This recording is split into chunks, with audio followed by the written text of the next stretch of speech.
Mucha atención, colombianos, porque Abelardo del Espriella, Néstor Morales y todo Blue Radio hicieron el ridículo en vivo y en directo cuando estos disque periodistas arrodillados a la extrema derecha le preguntaron a Abelardo que cómo iba a refinanciar la deuda con el Fondo Monetario Internacional y empezaron a hablar de este tema cuando estos sinvergüenzas ni siquiera saben que el presidente Gustavo Petro ya pagó toda la deuda con este Fondo Monetario Internacional, que Colombia no les debe ni un solo peso. Pero mientras eso pasaba, el próximo presidente de Colombia, Iván Cepeda, destrozaba por completo al director de Noticias Caracol, Juan Roberto Vargas, que realmente da rabia ver esas entrevistas, porque estos personajes, estos disque periodistas deberían decir abiertamente de una vez que son abelardistas, que van por la extrema derecha. Intentaron atacar, o este sinvergüenza intentó atacar por todos los medios, no dejaban incluso ni hablar a Iván Cepeda en esta entrevista, pero obviamente Iván Cepeda, con su serenidad, con su gran elocuencia, con su tranquilidad, le respondió y lo dejó calladito a este personaje de la extrema derecha, donde se evidencia la calidad de periodismo en Colombia. Pues miren lo que sucedió precisamente en una entrevista que le hacía Blue Radio Néstor Morales y todos estos personajes de la extrema derecha, Abelardo del Espriella, y cómo se evidencia el desconocimiento que tienen, cómo no saben ni dónde están parados siquiera, y aún así se atreven a hablar y se atreven a atacar al presidente Gustavo Petro. Miren lo que sucedió en plena entrevista. ¿Van a hacer ustedes, Abelardo del Espriella y José Manuel Restrepo, si llegan a la presidencia, con el avance monstruoso de la deuda pública, que hoy alcanza niveles muy altos, pero además con una tasa de endeudamiento que alcanza en algunos casos el 15%? ¿Viene una eventual renegociación? ¿Viene qué? Frente a eso que evidentemente va a ser una de las crisis que va a tener que afrontar comenzando el gobierno. Hay que renegociar la deuda al día siguiente de la posesión. Nos ponemos en eso, y el enviado especial para eso será el doctor José Manuel Restrepo, próximo vicepresidente de la República. ¿Esto es con el Fondo Monetario Internacional? Así es. Sí. Es una noticia y muy la importante. banca internacional, tú sabes que la banca internacional ha mandado mensajes en ese sentido también, Ricardo, tú lo sabes. Entonces vamos a hacer todo lo que haya que hacer para renegociar esa deuda y para empezar a recuperar las finanzas públicas, porque todo se va en pago de la deuda y en gasto de funcionamiento. Eso no tiene cómo sostenerse en el tiempo. ¿Refinanciación que sería cómo? Vamos a sentarnos con el Fondo Monetario Internacional y con el gobierno de los Estados Unidos. ¿Usted ya lo ha hablado? Para buscar esa refinanciación. Me imagino que usted ya lo ha hablado, sí, con Estados Unidos. Lo he conversado, pero además tú no sabes todos los mensajes que he recibido de la banca privada. En ese sentido, que también quieren ayudar. Banca privada internacional. Doctor Abelardo, esta que usted está entregando es una noticia muy grande. Refinanciar la deuda, pues no pasa todos los días. Me imagino que hay que mover diferentes piezas de un rompecabezas financiero internacional, ¿no? Sí, claro, por supuesto, pero es que no hay otra salida. Dame otra solución. No hay otra salida distinta. No, yo me... El ridículo completo de estos disque periodistas que miren cómo dicen que es que estamos endeudados y que con el Fondo Monetario Internacional. ¿Será que estos sinvergüenzas así es que engañan a los colombianos? Porque ¿será que no se han dado cuenta esta noticia de hace un par de meses? Que claramente ellos sé que la ocultan.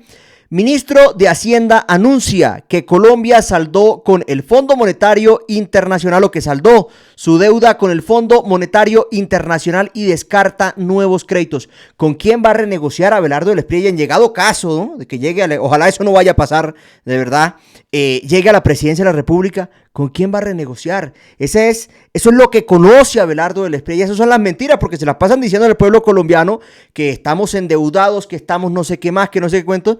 Mientras tanto, la realidad es que el presidente Gustavo Petro está pagando todas estas deudas que recibió de los gobiernos anteriores de la extrema derecha, de todo lo que se robó Iván Duque en el gobierno anterior. ¿Con quién va a refinanciar? ¿Será que esto, si llega a la presidencia, va a ser una estrategia para robarse miles de millones de pesos y decir que está pagando una deuda que no existe, que ya se pagó, como muchas otras que ya ha pagado el presidente Gustavo Petro y que, como decíamos, le dejaron de los gobiernos anteriores? Es preocupante lo que sucede, pero miren todavía lo que preocupa más y lo que deja por el piso realmente a todos estos disque periodistas, que de periodistas no tienen absolutamente nada, como por ejemplo el director de Noticias RCN, Juan Roberto Vargas, quien precisamente hoy le hizo una entrevista a Iván Cepeda, que casi no lo deja hablar, pero que el día de ayer le hizo una entrevista a Abelardo de la Espriella, donde Abelardo de la Espriella hizo lo que quiso, no en el buen sentido, que le respondió con argumentos y nada por el estilo, sino le respondió lo que quiso. Le cortó el programa cuando quiso, no le respondió sobre preguntas importantes, además que también que la mayoría de esas preguntas son unas preguntas bobas sin sentido, que precisamente buscan eso, tocar por encimita los temas para seguir engañando al pueblo colombiano y no tocar temas que realmente deberían tocar o preguntas que deberían hacer estos disque periodistas. Miren lo que pasó esto al final de una entrevista y miren cómo Abelardo de la Espriella evade las preguntas que quiere y precisamente Juan Roberto Vargas no hace absolutamente nada, se dejan mangonear completamente. En el exterior, y agentes del ICE detuvieron a este activista de izquierda Beto Corral en Arizona.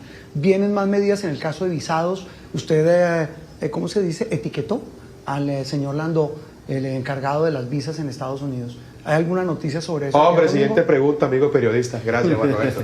Nosotros hoy más que nunca estamos... Qué calidad de periodistas de estos sinvergüenzas, pero en cambio miren lo que sucedió hace unos minutos en una entrevista con el próximo presidente de Colombia, Iván Cepeda, que obviamente no se dejó acorralar, que respondió a todas estas agresiones por parte de este periodista con sensatez, con serenidad, con gran elocuencia y argumentación. Miren lo que sucedió. Yo lo que he dicho concretamente pero sí. le acabo la inquietud, doctor. Sí. Sobre este tema de la constituyente, pero él hace 4 años el mármol dijo, yo no voy a convocar una constituyente, y terminó diciendo hasta la saciedad, hay que convocar una constituyente. Sí, pero precisamente por eso quería dividir su pregunta en dos, porque lo primero es sobre el continuismo. Yo lo que he dicho concretamente es que los aspectos más destacados, más importantes, que tienen resultados más positivos del gobierno, los vamos a continuar. Aquellos en los que no ha habido suficiente desarrollo, pues vamos a hacer lo necesario para intensificarlos, y aquellos que consideremos que han sido parte de errores, equívocos, vacíos, pues los vamos a reemplazar o vamos a desarrollar políticas nuevas. Así que la idea de continuismo no da la idea de lo que hemos planteado seriamente en esta campaña. Que sus detractores lo han usado para decir, mire, el tema de corrupción, la paz total, el tema del crecimiento de los armados. Los detractores y también ciertos espacios mediáticos, hay que decirlo. Pero lo que yo diría es, más allá de los esquemas ideológicos, hay que concentrarse en los problemas reales y buscarles solución. Entonces, es a mi modo de ver ahí donde debe estar centrada la polémica y el debate que es necesario. Claro, seguramente, pero también hay que reconocer, como usted dice, que muchos de esos problemas se incubaron, se generaron y se uparon en este gobierno. Pues hay algunos sí, pero hay también soluciones que vale la pena destacar y que hacen parte de un legado que creo tiene un amplio reconocimiento ciudadano. El otro tema, usted dice que la democracia no espanta y que los mecanismos de democráticos, claro, no deben espantar. Y hay uno clave, y usted lo ha manifestado y lo estaba leyendo, repito, en este manifiesto que me enviaron hace un rato, donde insiste hasta la saciedad en fortalecer y respetar la institucionalidad en Colombia. Correcto. ¿A qué se compromete usted? Yo soy un demócrata. Yo llevo mal contados 15 años en el gobierno, en el Congreso de la República, y en este gobierno ha hecho una política también que ha sido consecuente con la democracia y con las instituciones. Entonces, no es algo a lo que me comprometa. Yo he sido una persona que ha probado ser un demócrata y he participado en procesos democráticos, como por ejemplo el crear un marco para un proceso de paz que ha tenido un impacto favorable en la vida del país, el proceso de paz que terminó en el acuerdo de 2016, por ejemplo. O en otras, digamos, muy importantes áreas como los derechos humanos, como legislaciones que han tenido que ver con las víctimas de la violencia en Colombia. Entonces, no es que ahora, en esta campaña, tenga que asumir la condición de demócrata, lo he sido consecuentemente. Y ahora, en esta etapa, me comprometo a ejercer mi vocación democrática desde el gobierno, desde la jefatura del Estado, respaldando, respetando, fortaleciendo esos espacios democráticos y sobre todo la Constitución. Y en esa vocación democrática, doctor Iván, respetar a las ramas del poder público, y se le pregunto porque es una de las grandes críticas que se le hacen al presidente Gustavo Petro, esa confrontación permanente y ese poner en duda la institucionalidad en Colombia, que ha sido tal vez uno de las marcas. Yo no he visto que ninguna institución haya sufrido un deterioro por efecto digamos, no, es decir, la división de los poderes públicos se ha respetado en este momento. Que el presidente actual AUP, hagámosle una manifestación a la Corte porque nos coge fiscal. No, perdón, la Corte ha tenido un desarrollo y un desempeño absolutamente normal en este gobierno. No ha habido ningún traumatismo que uno pueda puedan salir de la oficina del Palacio de Justicia es normal. No, perdóneme. Las Cortes han podido actuar de manera democrática en este gobierno. Pero no porque el presidente lo haya permitido, sino que les ha tocado pararse. Ni ha habido ningún... en el gobierno del expresidente Uribe, si usted lo recuerda, Juan Roberto, se intervino con micrófonos la sala de la Corte Penal. Y hubo decisiones la sala de la Corte judiciales, Penal de la claro. Corte Suprema de Justicia. Y hay gente presa por eso. Sí, pero no, aquí no ha habido esa clase de comportamientos criminales. Pero que sí ha habido... criminales. Sí, pero políticamente... Por yo no los estoy cuales comparando. están juzgados hoy personas y condenadas. Claro, doctor Iván. Entonces, pero sí ha habido afirmación... permite, yo claro, pero escúcheme, porque desarrollo es que la desarrollo y le voy a dar todo el tiempo del mundo. Gracias. Pero el tema es que el presidente de la República no ha sido respetuoso con las otras instituciones. no, ¿Usted yo lo no diría considera que sí? Mi opinión es, Bueno. es que no es así. Perfecto. Y se lo puedo explicar por qué. Perfecto, adelante. Ha habido controversias supremamente álgidas, no lo niego. Ha habido momentos en los cuales incluso se han presentado discusiones de fondo, pero la independencia de los poderes públicos en Colombia ha sido respetada en estos 4 años. No se puede decir que se ha limitado, que se ha perseguido, que se ha encarcelado, que se ha espiado, como ha ocurrido en otros gobiernos, a una persona de otra rama del poder público. Me permite una contrapregunta. Se ha matoneado, se ha estigmatizado y se ha... Por Ha habido, parte del sí, presidente... al presidente también. Sí, pero porque él, es decir, pero él es el presidente que no Pero puede... si usted me pregunta a mí respetar qué haré las en el instituciones. gobierno, porque creo que ese es el sentido de la Exactamente. conversación que estamos teniendo. La pregunta para redondear, y usted tiene razón. ¿Usted va a tomar el mismo camino que su antecesor, si usted es presidente? No, yo lo que le puedo de decir es que respetar el camino las que no instituciones voy a como lo ha tomar, no voy a tomar el camino de para ser simpático y hacerme, digamos, una persona que puede ser para algunos sectores más plausible. No, yo no voy a sencillamente entrar en el juego de un enfrentamiento que se quiere presentar como absolutamente necesario e imperativo para poder ganar al electorado. Si es esa, digamos, la estrategia que usted me propone. No, yo defiendo No, lo que se ha pregunta. hecho en este gobierno y critico lo que también es criticable en este gobierno, si usted me pregunta. ¿Qué voy a hacer en mi gobierno? Lo he dicho claramente. La conducción del Estado que haré será una conducción democrática, serena, dialogante, con la posibilidad de que haya eficacia y que haya permanentemente un diálogo con todas las instituciones, sin que eso quiera decir que no pueda haber diferencias como ocurre en la democracia. Eso sí es cierto. Doctor Iván, ¿usted va a aceptar los resultados de las elecciones del próximo domingo? Pues lo vuelvo ¿A a reconocer? decir, soy un demócrata, soy demócrata. No voy a irrespetar ninguna decisión que se tome en democracia. Pero dicho eso, Juan Roberto, nuestra democracia ofrece la posibilidad de interponer recursos frente a decisiones o frente a resultados que puedan ser objeto de una acción de interpelación. Para eso están esos mecanismos creados. En la primera vuelta electoral, como usted se dio cuenta, en la noche de los resultados yo planteé que había 2 dudas que había que absolver. A la mañana siguiente de ese resultado, fui a una rueda de prensa con los medios de comunicación, entre los cuales estaba esta importante cadena, y dije que hasta el momento de nuestra labor de escrutinio independiente, hecha por el Pacto Histórico, no habíamos encontrado irregularidades. Una vez finalizados los escrutinios, reconocí los resultados. Ese es nuestro comportamiento, un comportamiento democrático. Doctor Iván, ¿qué concepto tiene usted del sistema electoral colombiano? Después de todos estos ires y venires en Es un campaña. sistema que tiene problemas muy serios que deben ser objeto de una reforma. ¿Cómo cuáles? Como por ejemplo el problema de la financiación de la política. La contraparte dice que nosotros hemos comprado votos. El doctor de la Espriella ha hecho una lista de políticos del Pacto Histórico que supuestamente compra votos, pero no ha interpuesto ninguna acción penal en contra de ninguna de esas personas en Colombia. Ha preferido ir a poner una queja en Estados Unidos.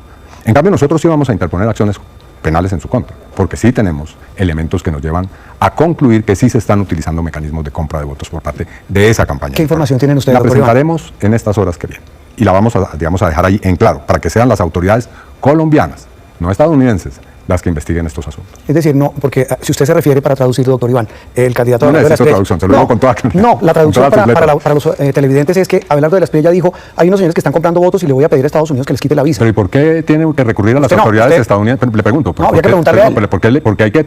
No, a él hay que preguntarle cómo es que va a resolver su problema en Estados Unidos con el fiscal de Estados Unidos problema y tiene? del secretario del Tesoro. Yo no sé si usted vio que ayer 11 congresistas de Estados Unidos Demócratas. le enviaron una carta al fiscal general de Estados Unidos y también al secretario del Tesoro y al señor Marco Rubio, secretario de Estado, diciendo que el señor de la Espriella tiene problemas con la manera en cómo ha sido estructurada su fortuna, que tiene negocios inmobiliarios en la Florida que parece ser ameritan una investigación, que ha tenido negocios con el señor Alex Saab para poder hacerse a su fortuna, y que tiene incluso al parecer un inmueble u otros bienes del señor Saab, y que además tiene vínculos con organizaciones que han sido consideradas por Estados Unidos organizaciones terroristas.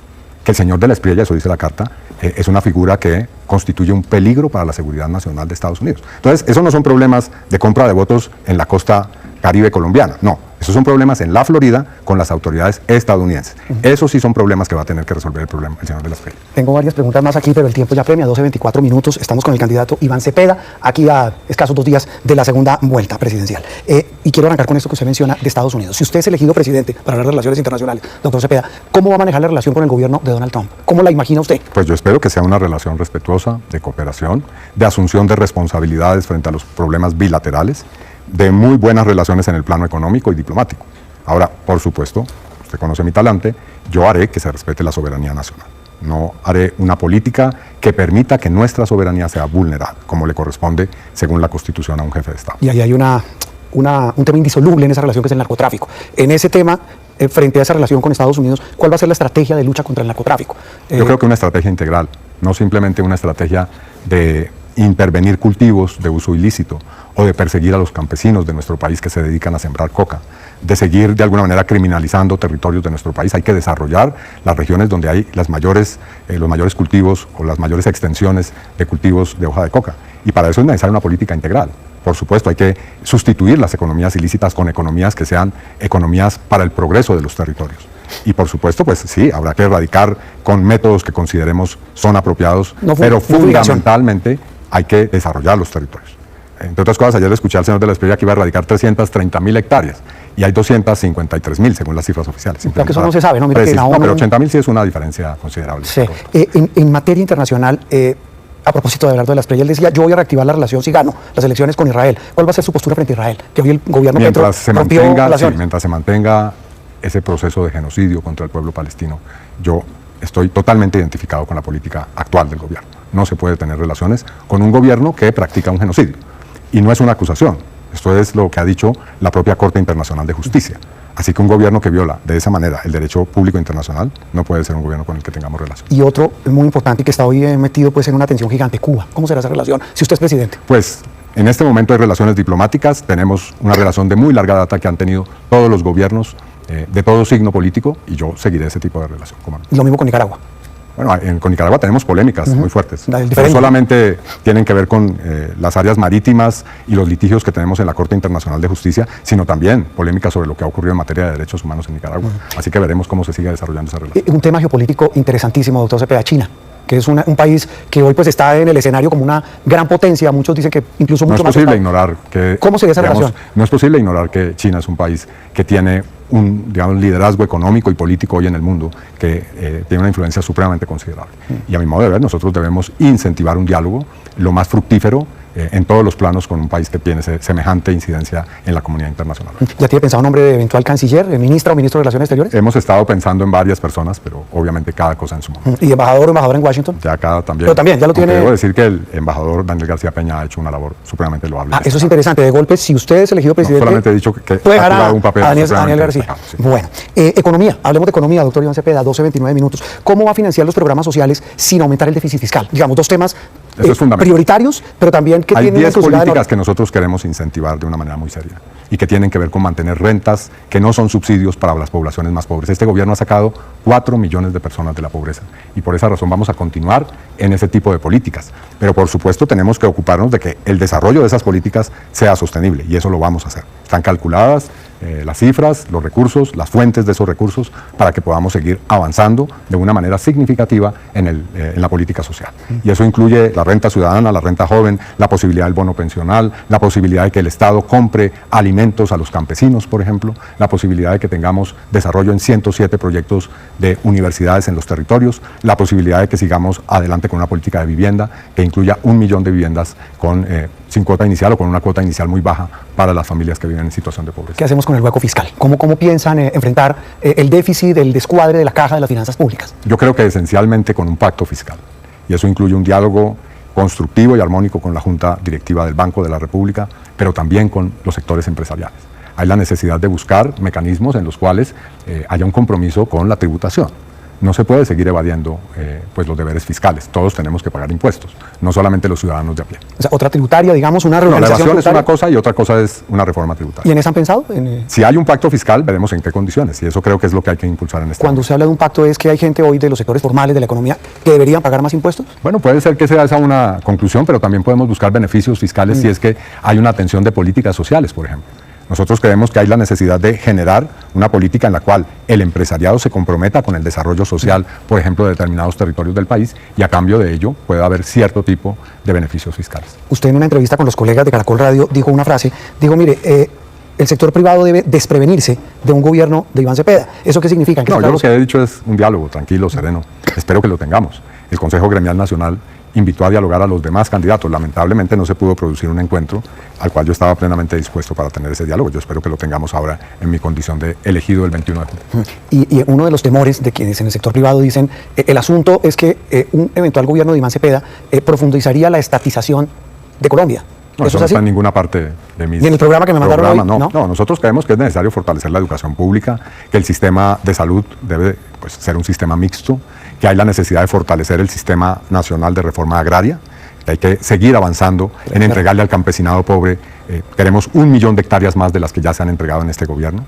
Creemos que es necesario impulsar una política social fuerte, pero en ninguna parte hemos hablado de estatizar o nacionalizar sectores de la economía. Eso es una invención. Ecopetrol, ¿qué tienen en mente con Ecopetrol? ¿Qué balance hace de lo que ha pasado en Ecopetrol en estos 4 años? Yo creo que ha sido una gestión importante. Ahora el reto me parece que es hacer una transición a las energías limpias. La energía que está únicamente centrada en la extracción de hidrocarburos, pues ha mostrado su límite histórico y hay que hacer una transición. Y para hacer esa transición es necesario cumplir 2 importantes condiciones: mantener la soberanía energética del país, pero al mismo tiempo cambiar ese tipo de fuentes de energía, y hay que impulsar la energía eólica y la energía solar, sobre todo en el país. Si le entiendo, doctor Iván, en materia de soberanía energética, como usted lo dice, hay que seguir buscando petróleo y gas, en la medida en que se pueda. Cada una de esas decisiones serán tomadas en su momento y en concertación con los sectores económicos. Sí. Pero de lo que no puede haber duda es que estamos en el momento de la transición, no de mantener un modelo que ya está agotado históricamente. Si uno no entiende eso, corre el peligro de que la economía se convierta en lo que tantos han querido, en una economía centrada simplemente en la extracción minero-energética. Y Colombia tiene muchísimas posibilidades, como lo ha mostrado este gobierno, en otros campos como el desarrollo agropecuario, el turismo y muchos otros más. La famosa enfermedad holandesa. ¿Cómo no? Doctor Cepeda, a propósito de energía, ¿cómo piensan enfrentar en un eventual gobierno suyo la muy inminente crisis del sector energético, la posibilidad de un apagón? Sí, yo creo que es muy importante primero dejar un poco a un lado, y esta es una actitud responsable, cierta promoción del desastre.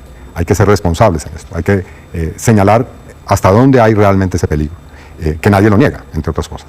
Dicho eso, hay que entrar ya en una política y en un plan de emergencia. Eso incluye medidas que tienen que ver con ahorro de energía, habrá que hacerlas, pero también desarrollo de las energías como la energía solar, alternativas, y buscar realmente concertar todos los recursos que tiene el sistema de la energía en el país para evitar que la crisis golpee, digamos, de la manera más dura a la economía y a las regiones del país. Hay un tema clave ahí en el sector energético, que es esa pesadilla de los habitantes de la costa Caribe.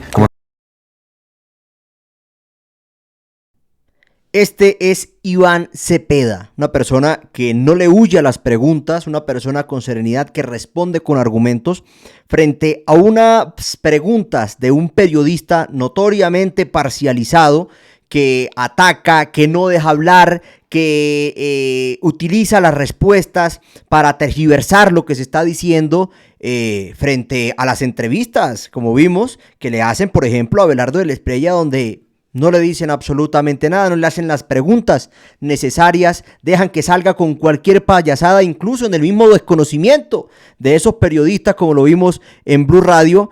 Aquí está totalmente, es una entrevista que vale la pena ver para ratificar aún más este proyecto progresista, porque esto lo que demuestra es que la única y la mejor opción que tiene Colombia es Iván Cepeda, que Abelardo de la Espriella no sabe ni dónde está parado, que él sabe es defender corruptos, defender paramilitares, narcotraficantes, salir con bobadas, ser un payaso en la política, pero que mucha gente lo que le gusta es eso, aplaudir el circo que les dan, pero de igual manera pues hay que abrir los ojos a todas esas personas, y qué mejor con estas entrevistas, con estas respuestas, con estos argumentos de nuestro próximo presidente de Colombia, Iván Cepeda. Pues colombianos, es todo por este video, nos vemos en el próximo y no olviden suscribirse.